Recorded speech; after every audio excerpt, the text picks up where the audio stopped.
Babalik tayo. Hindi na kayo malilito yan. Pag i-gamit naman tester yan. Okay, yung pagpalang araw guys, another tutorial na naman tayo about sa Hyundai Portier. So ang problema nito is sa kanyang fuel gauge, gumagana, hindi gumagana yung kanyang floater. And then sa tingin ko is may problema din yung kanyang supply ng fuel. So samahan nyo ko guys kung ano yung makikita nating findings dito kung bakit nagkakaroon ng issue, especially din yung kanyang floater. So tuturo ko sa inyo yung tamang proseso ng pag check or diagnose ng kanyang floater mechanism, especially yung kanyang resistor, and then yung wiring system na basic pointers pa rin para magkaroon kayo ng idea once na ma-encounter nyo yung mga ganitong mga issue. Okay, so tara, wala nang pagkatagal. So let's start, let's do it, come on. Okay, so ang gagawin natin ngayon is ito na fuel tank nya. So ang gagawin natin ngayon guys, bubuksan natin yung kanyang mechanism sa loob mismo ng fuel tank. Okay, para makita natin yung sistema kung ano yung naging cause ng kanyang issue. Okay, bakit mahina yung supply ng fuel. So ngayon babaklasin natin to para makita natin yung kanyang fuel filter and then yung kanyang mechanism. So para nagpalit na rin kami ng tinanggalan namin yung PT pump o yung kanyang fuel filter para magpalit tayo. Okay, so ang issue natin is yung floater system mechanism. So makita nyo guys yung kalawang, ayan, ibig sabihin kulang siya sa PMS. So kung madumi na siya dyan sa kanyang shafting, paano pa kaya sa loob nito? So malalaman nga natin yan pag binuksan na natin para makita natin yung kanyang resistor sa loob mismo kung ano ang meron dito. Okay, so baklasin muna natin guys, tingnan natin kung ano yung laman loob para malaman natin, makita nyo actual kung ano rason ng palyar ng makina at yung sistema ng kanyang floater gauge. Ayun, ayan. So kita nyo guys, napakaraming dumi. So ibig sabihin almost ilang taon itong wala linis, kita nyo naman. So ito po yung nagiging cause ng low power. Minsan sibarado na, wala na siyang higop ng fuel. So ibig sabihin marami ng nakabara doon sa butas panghihigupan niya. Okay, so ngayon ang gawin natin ngayon, i-check natin yung buong mechanism. So shoutout mo tayo sa ating mga birador. Yan, si Brad Payne at si Brad Payat. So sila ang ating mga birador guys. Okay, so ang gawin natin guys, silipin pa natin ng mabuti. Ayan, kita nyo. So kailangan talaga nag-PMS kayo, especially sa mga porter, sa mga bunggo, na mga surplus.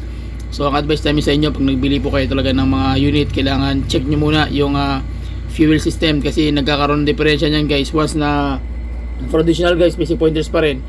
Once na halimbawa nagkaroon ng issue yung unit nyo, hindi nyo napansin itong baradong ito, ang nagkakaroon guys, yung inyong injector is nagkakaroon ng bara. So once na nagbara na yan guys, ang mangyayari dyan is number 1 is yung palyar ng engine. Okay, so kita nyo yung dumi na yan. So makita nyo guys sa video ko to, i-insert ko guys, ito yung dapat na automized na fuel ng injector. Pag once nagkaroon ng problema ang floater mo, yung kanyang higop mismo sa kanyang filter, so pumapasok lahat ng dumi, so nagkakaroon ng clogging mismo yung injector, so nagkakaroon siya ng fuel na. Okay, so check natin guys, tingnan natin yung mechanism ng injector. Ipapasingit ko lang sa inyo guys para makuha nyo yung buong sistema ito. Okay, so ayan na guys, siningit muna natin para dire-diretso na yung sistema natin guys kung bakit nagkakaroon ng problema. So makikita nyo ngayon guys sa sistema na to, ito yung injector. So once na lahat ng dumi pumasok na mismo sa kanyang fuel filter, and then dumiretso na rin sa common rail system, ang mangyayari nyan guys, yung injector mo, yung kanyang automized fuel, kung makikita nyo ngayon, yan, kakabit ko na natin, yung inject nya, kailangan yan automized yan, ayan o, kita nyo. So dapat yan guys, automized talaga yan. Pag automized, ibig sabihin walang bara yung walang kalso yung injector mo. So ibig sabihin okay yung andar nito. Ibig sabihin maganda yung sipa ng makina. Pero once na barado yan guys, yung apat na injector mo, ang nangyayari dyan, doon na nagkakaroon ng fuel knock. Makita nyo, napakaganda ng palo ng kanyang sipa ng pressure ng kanyang injector. So ibig sabihin maganda pa yung injector mo, maganda yung inject, ibig sabihin automized siya, pantay. Okay, so yun ang mga basic pointers guys kung bakit nagkakaroon ng issue yung ating mechanism, especially ang ating tatawag na common rail system. So karamihan yan, pag once na madumi na yan guys, nagkakaroon na yan ng bara, nasisira na yung tatawag na common rail pump mo. So once na masira na yun, subject na yan for replacement, which is masakit sa ulo dahil unang-una mahal po talaga ang replacement nyan. Nagkakalaga yan ng 25,000 pataas. So ito na yung pangatlo, makita nyo naman guys, so same lang pa rin. So ibig sabihin na hindi siya naapektuhan, although na may mga dumi man siya doon sa loob, pero yung dumi nandun lang sa filter, okay, nasala niya. So ibig sabihin pwede pa yung number 1, number 2, number 3 na injector na mechanism niya. Ayan, kita nyo naman. So yun ang basic pointers guys, paano nyo malalaman yung ganun mga sistema. So once na nagtanggal na kayo ng fuel tank, kailangan nyo po talagang ipakalibrate automatic yung fuel injector. Opo. So yun lang yung mga basic pointers guys, small tip, basic pointers. Okay, so balik tayo sa floater guys, kasi yun ang main topic natin. So tara, let's go.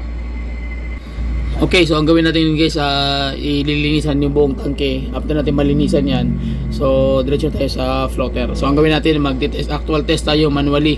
Turok sa inyo yung basic pointers kung paano mag-test ng floater resistor. Okay, tara. Okay, so turo ko sa inyo guys yung basic pointers kung bakit nag-low power yung Hyundai Porter na FI. Kasi nga nangyari sa kanya, ito bagong linis na to, nililinis na namin. Ito yung ano ko na sa inyo, paliwanag ko sa inyo kung ano yung mechanism nito. Ito yung tinatawag na floater, floater gauge. Okay, so ito yung floater ng assembly fuel system ng engine. Okay, so ito yung floater, ito naman resistor. Dito mo marireading yung tinatawag na kung anong dami ng ano niya, yung full tank na ba siya, kalahati na ba siya, empty na ba siya, dahil sa kanyang resistor. Ayan, so yung resistor nakakonect yan sa wire, papunta yan dun sa dashboard. So mangyari dyan, once na mag full tank ka, itong floater mo umaangat yan. Pag umangat yan, ibig sabihin sagad na yan dito. Ayan o, tingnan nyo yung reading yan guys. Ayan o, kita nyo, medyo malabo no. Yan yan, yun. So makita nyo yung floater guys, merong bakal sa dulo yan. Yan ang magre-reading doon. Yan o, kita nyo yan, may bakal o. So yung bakal na yan, yan ang magbibigay ng signal doon sa dashboard, na ibig sabihin na ano siya, tawag niyan yung sign ng volume ng fuel is ganoon na karami. Okay, so ano nangyari, bakit nag low power naman yung unit? Kasi nga, ito kasi guys, ito nakakonect yan dito. Simbulin ko muna ha, para makita nyo. Yan, nakakonect yan dito. Yung supply na to, ito dito yan kukuha yung pump, yung fuel, yung common rail system, dito hihigop ng fuel mula sa baba. So ito siya guys, nakaganito yan. Mamaya symbol ko sa inyo yan, papakita ko sa inyo yan, makaganyan siya. So bago ko simbolin, i-explain ko muna sa inyo. So ito yung kukuha ng fuel supply mula sa fuel tank, and then after that, ang mangyayari naman, yung itong mga hose na to, dalawa kasi yan eh. Yung isa return, yung isa breather, yung isa supply. So ito yung supply, either ito ang return o ito ang breather, o ito ang return o ito ang breather. So depende na yan sa mechanism doon kung saan, pero duda ko nito, ito yung return. Ito naman pinaka breather niya lang yan, kasi makita mo naman oh. Ayan oh, meron siyang ano dito na mechanism lang na panghangin lang talaga siya. Okay? So ibig sabihin niya no, mechanism. So buuin muna natin ito guys, tara. So pagbuo nito, simple lang. So makita nyo guys, itong ginawa nila, tinuli na yan. Ayan o. So ay tinuli na yan. Ayan o, kasi putol-putol na eh. So ayusin natin yan, papagandahin natin yung tira para hindi siya mag-grounded. Okay? So simple lang yan. Buuin mo muna itong mechanism ng filter. Nakita nyo sa video ng una ito, talagang kulay black na yan. Parado na yan, kulay itim. So hindi na siya makapag-supply ng crudo. Kaya mangyari, talagang magkakaroon ka ng problema.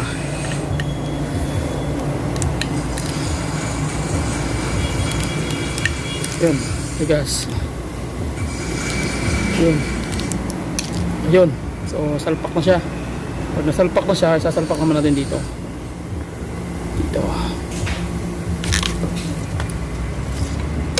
Lang, hirap na isang kamay. Iikot-ikot mo lang yan guys hanggang sumagat.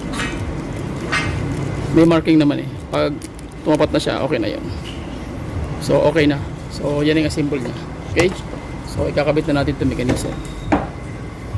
Itong yan na yan, dito yan oh. Ito itatapat mo to rito, yung may uring na yan. Dito yan siya. Yan oh. Yan nyo ah. Yan, okay. So kakabit na natin. Tapos ididiin mo lang yan. So tapat mo lang. Pusa na siya mag-lock. Okay? So okay na siya.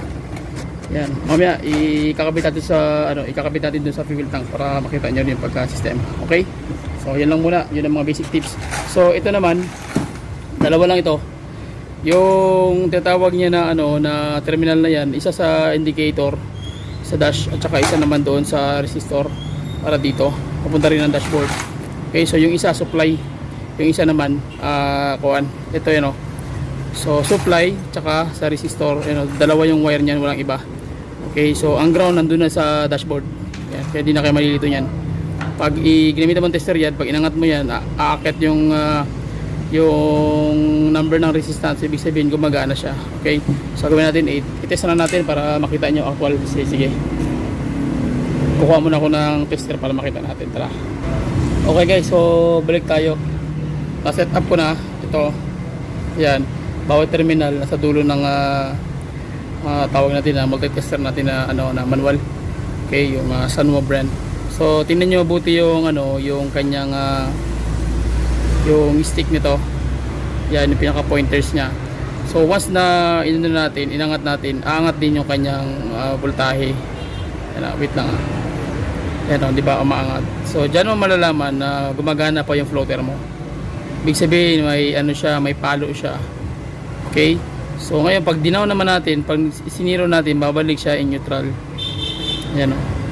Dito, zero siya dito. Huwag ka sa 20 tingin, dito ka tumingin guys. So ngayon pag inangat ulit natin, ibig sabihin gumagana yung floater. So ibig sabihin walang problema yung floater. Ngayon kung nagka-problema yung floater dun sa indicator sa dashboard mo, either ang problema niyan nasa dashboard, putol ng ground, or nasa wire electrical system. Tulad dito, tinuli na yan, meron na siyang punit, kita nyo, punit na siya. So ibig sabihin ginawa ito ng paraan, ni-repair lang ito. Pero okay pa naman itong mechanism. Ang mahalaga yung floater na mechanism, okay pa ito, especially ito, kailangan buo yan. Kasi kung hindi yan buo, yun ang problema, may sira. So magkakaroon ka ng problema kasi hindi na siya gumagana.